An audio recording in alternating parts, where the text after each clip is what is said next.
வணக்கம். வசியின் வாசிப்புகளில் சிவகாமியின் சபதம் 2ஆம் பாகம். காஞ்சி முற்றுகை. அத்தியாயம் 46. திரிமூர்த்தி கோயில்.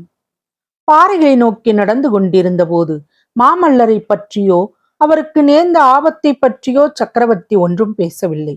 ஆயனாரிடம் சிற்பக்கலையை பற்றி பேச ஆரம்பித்து விட்டார். 2 பேரும் இந்த உலகத்தையே மறந்து பேசிக்கொண்டு போனார்கள். பாறை பிரதேசத்தை அடைந்த பிறகும் அப்படித்தான். இந்த பாறையை யானையாக செய்யலாம், இதை சிங்கமாக செய்யலாம், இதை தேராக அமைக்கலாம், இதை வசந்த மண்டபமாக்கலாம் என்றெல்லாம் திட்டம் போட்டு கொண்டிருந்தார்கள். கடைசியாக ஒரு பெரிய பாறையை குடைந்து கோயிலாக அமைப்பது என்றும் கோயில் வேலையையே முதலில் தொடங்க வேண்டும் என்று தீர்மானித்தார்கள். இந்த ஒரே கோயிலில் 3 மூர்த்திகளையும் பிரதிஷ்டை செய்யலாம்.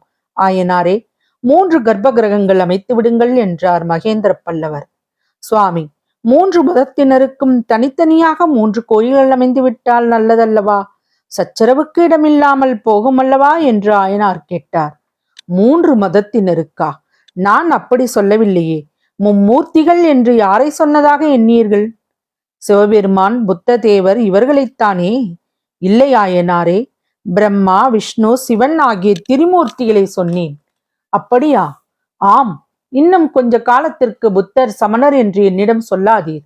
ஆயனாரே, அவர்கள் விஷயத்தில் அப்படி என் மனம் கசந்து போயிருக்கிறது. ஐயோ, அருள் நிறைந்த தங்கள் உள்ளம் கசந்து போகும்படி அவர்கள் என்ன செய்து விட்டார்கள்? ஆஹா, சமணர்களுக்கும் புத்தர்களுக்கும் நான் எவ்வளவு கௌரவம் கொடுத்திருந்தேன். அவர்களை திருப்திப்படுத்த என்னவெல்லாம் செய்தேன். ஒன்றும் பயன்படவில்லை. பாடலிபுரத்து சமணப்பள்ளியில் துர்விநீதன் ஒளிந்து கொள்ள அவர்களிடம் கொடுத்தார்கள். பல்லவ சைன்யம் அந்த சமணப்பள்ளியை இடித்து தரைமட்டமாக்கி பாதாள குகையில் ஒளிந்திருந்த துர்விநீதனை பிடிக்க வேண்டியிருந்தது. இப்போது அவர்கள் என்ன செய்ய போகிறார்கள் தெரியுமா? தேசமெல்லாம் போய் காஞ்சி மகேந்திர பல்லவன் சமணப்பள்ளியை இடித்து தள்ளினான் என்ற பழியை பரப்பப் போகிறார்கள். அது போகட்டும் ஆயனாரே, எனக்கு அதிகமாக தாமதிக்க நேரமில்லை. போய் வருகிறேன். யுத்தம் முடிந்து நான் திரும்பி வந்து பார்க்கும்போது கோயில் வேலை முடிந்திருக்க வேண்டும். சத்ருக்கனா, நம்முடைய தெப்பத்தை எங்கே விட்டுவிட்டு வந்தாய்? சீக்கிரம் போய் பார்த்து கொண்டு வா என்று கூறிவிட்டு, ஆயனாரே, நீங்களும் கொஞ்சம் பார்க்கிறீர்களா? இந்த நதிக்கரையில் எங்கேயோ தெப்பத்தை விட்டிருக்கிறோம்.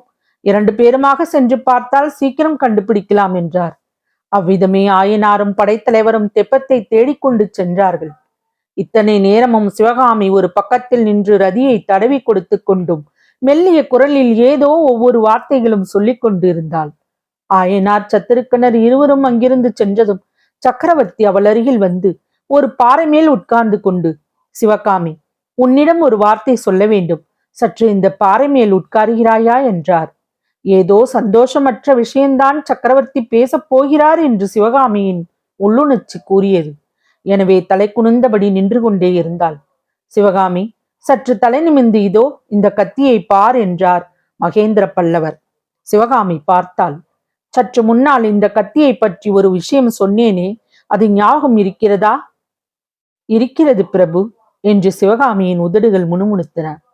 அந்த கத்தியானது மாமல்லரின் முதுகிலே பாய்வதற்கு இருந்தது என்ற எண்ணம் அவளை துன்புறுத்தியது. நான் சொன்னது பொய் சிவகாமி. சிவகாமிக்கு தூக்கி வாரி போட்டது. அவளுடைய உள்ளம் குழம்பிற்று.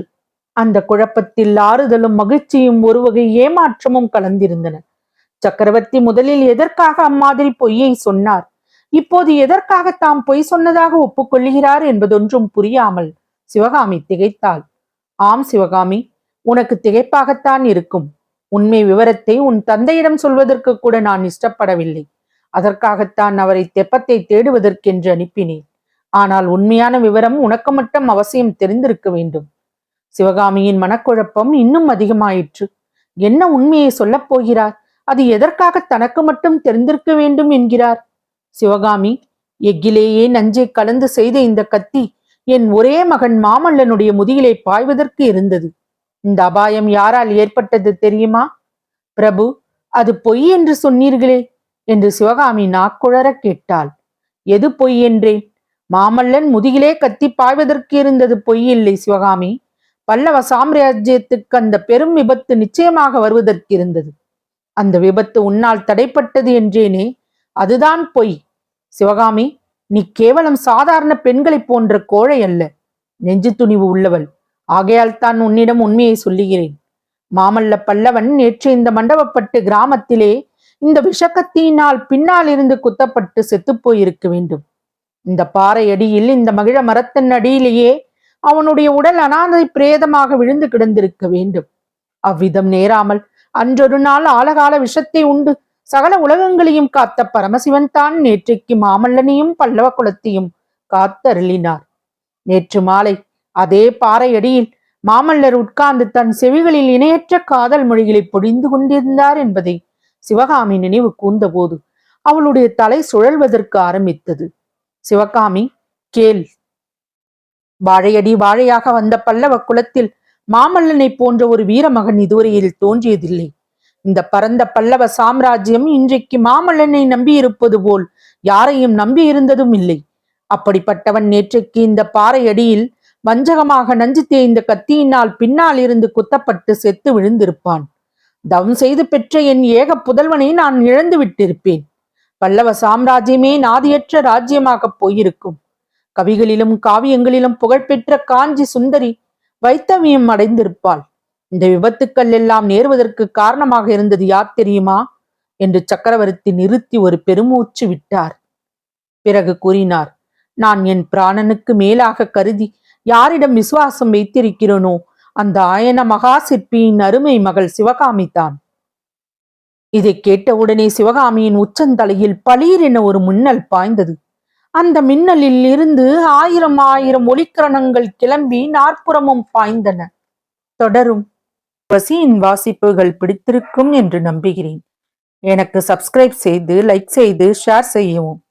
தங்களின் மேலான கருத்துக்களை கமெண்டில் பதிவிடவும். அதுவே எனக்கு உற்சாகமூட்டும். நன்றி.